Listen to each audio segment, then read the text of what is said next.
तर अभिनेते धर्मेंद्र यांच्या निधनानं मालेगावात शोककळा पसरली। अभिनेते धर्मेंद्र यांचे टोकडे गावाशी घट्ट ऋणानुबंध होते, तर गावकऱ्यांनी धर्मेंद्र यांच्याबाबतच्या आठवणींना उजाळा दिलाय।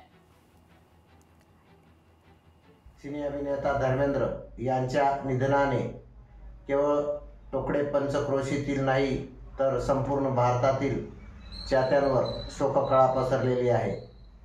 सिने अभिनेता धर्मेंद्र यांनी सन 1984 मध्ये टोकडे येथे येऊन ग्रामस्थांनी त्यांच्यासह त्यांच्यासोबत आलेल्या त्यांच्या मातोश्री, मावशी व शोले सिनेमाचे डायरेक्टर जी.पी. शिप्पी यांची बैलगाडीतून मिरवणूक काढून मोठा जल्लोष साजरा केला होता। सिने अभिनेता धर्मेंद्र यांनी दिलेल्या आर्थिक योगदानातून टोकडे येथे शाळा बांधण्यात आली। बॉलिवूडचे हिमॅन धर्मेंद्र आज आपल्यातनं निघून गेले आणि एका युगाचा अंत झाला। ह्या बातमीने सगळ्या चित्रपट रसिकावर त्यांच्या मनावर शोककळा पसरली।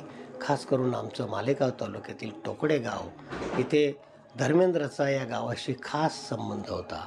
जेव्हा ते माध्यमिक विद्यालयाच्या जागेच्या भूमिपूजनासाठी टोकडे गावात आले तेव्हा त्यांची बैलगाडीवरून मिरवणूक काढण्यात आली।